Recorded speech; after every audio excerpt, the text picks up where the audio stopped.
Morning बच्चों, कैसे हैं? आशा करती हूँ कि ठीक होंगे। मैं आज आप लोगों को हमारी बदलती पृथ्वी के बारे में बताने जा रही हूँ। तो स्थल मंडल अनेक प्लेटों में विभाजित है, जिन्हें स्थलीय मंडलीय प्लेट कहते हैं। स्थल मंडल हमारे अनेक प्लेटों में विभाजित है, जिसे हम स्थल मंडलीय प्लेट कहते हैं। ये प्लेट हमेशा धीमी गति से चारों तरफ घूमती रहती है। प्रत्येक वर्ष केवल कुछ मिलीमीटर के लगभग पृथ्वी के अंदर पिघले हुए मैग्मा में होने वाली गति के कारण ऐसा होता है। पृथ्वी के अंदर पिघले हुए मैग्मा एक वृत्तीय रूप में घूमता रहता है, जैसा कि क्रियाकलाप में दिखाया गया है। यानी हम आप लोगों को पृथ्वी की गतियों के बारे में दिखाएंगे। आइए देखते हैं पृथ्वी की गतियाँ।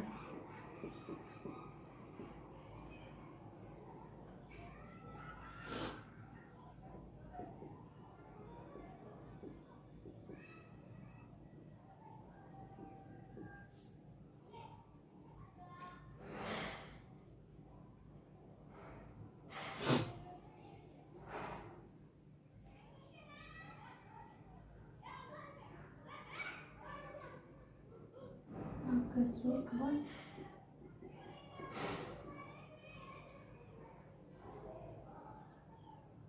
पटल निरूपण बल, अंतर्जनित बल। अंतर्जनित बल के अंतर्गत आकस्मिक बल, पटल निरूपण बल। आकस्मिक बल के अंतर्गत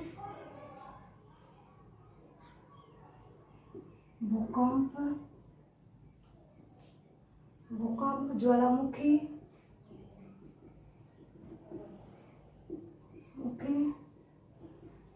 भूस्खलन आता है। और पटल निरूपण बल के अंतर्गत पर्वत निर्माणकारी बल। इसके अंतर्गत आता है पर्वत निर्माणकारी बल।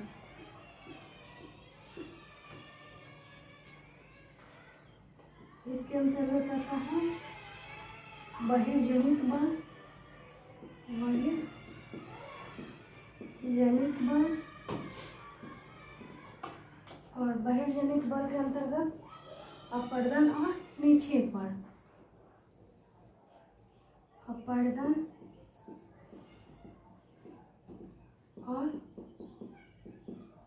निक्षेपण। बहिर्जनित बल के अंतर्गत अपर्दन और निक्षेपण आता है। तो अपर्दन और निक्षेपण किसके द्वारा होता है? तो नदी, बहता जल,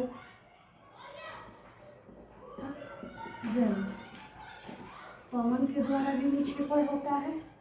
समुद्री तरंगे के द्वारा निक्षेपण होता है।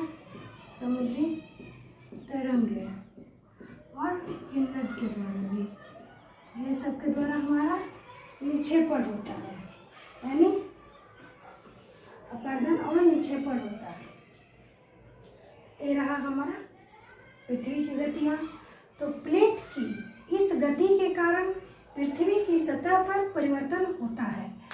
प्लेट की इस गति के कारण पृथ्वी पर परिवर्तन होता है। पृथ्वी की गति को उन बलों के आधार पर विभाजित किया गया है, जिसके कारण ये गतियाँ उत्पन्न होती है। जो बल पृथ्वी के आंतरिक भाग में घटित होते हैं, उन्हें अंतर्जनित बल, एंडोजेनिक फोर्स कहते हैं। एवं जो बल पृथ्वी के सतह पर उत्पन्न होती है, उन्हें बहिर्जनिक बल यानी एक्सोजेनिक फोर्स कहते हैं। अंतर्जनित बल कभी आकस्मिक गति उत्पन्न करते हैं तो कभी धीमी गति। भूकंप एवं ज्वालामुखी जैसी आकस्मिक गति के कारण पृथ्वी की सतह अत्यधिक हानि होती है। ये हमारे रहा पृथ्वी की गतियाँ। तो ज्वालामुखी भूपर्पटी पर खुला एक छिद्र होता है, जिसे पिघले हुए पदार्थ अचानक निकलते हैं।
ये रहा हमारा परपट्टी,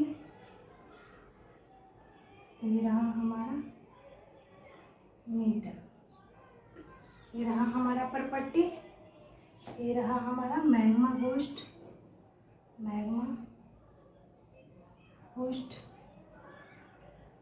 ये रहा हमारा मैग्मा होस्ट, ये रहा हमारा लावा, लावा, ये रहा हमारा क्रेटर, ये रहा हमारा क्रेटर। ये जो निकल रहा है इसमें से राख एवं गैस।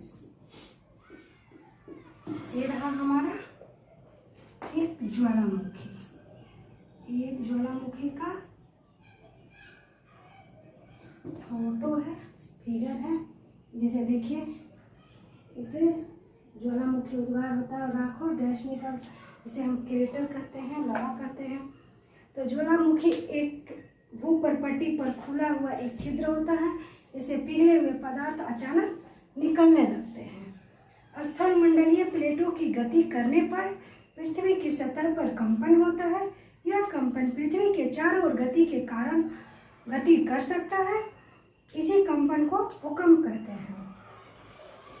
इसी प्रकार स्थलमंडलीय प्लेटों के गति करने पर पृथ्वी की सतह पर कंपन होता है।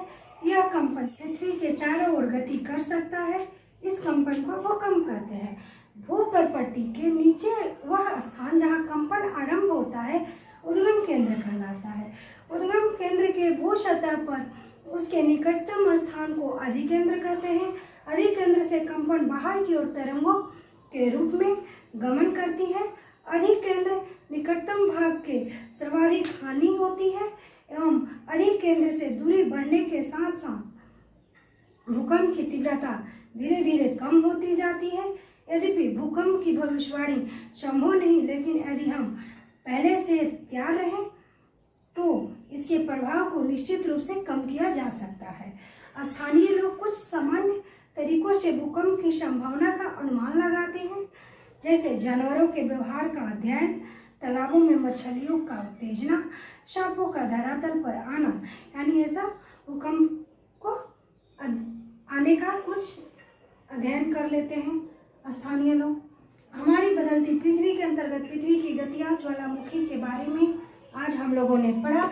अब नेक्स्ट क्लास में मुख्य आश्रयकृतियाँ यानी कैसे अपक्षय एवं अपर्दन के बारे में पढ़ेंगे कि जैसे कि अपर्दन और निक्षेपण नदी, बहता जल, पवन, समुद्री तरंगे हिमनद के द्वारा होता है ना, तो यदि हम इसके बारे में मुख्य आश्रयकृतियाँ के पढ़ेंगे। आज हमारा क्लास यही समाप्त होता है। Thank you.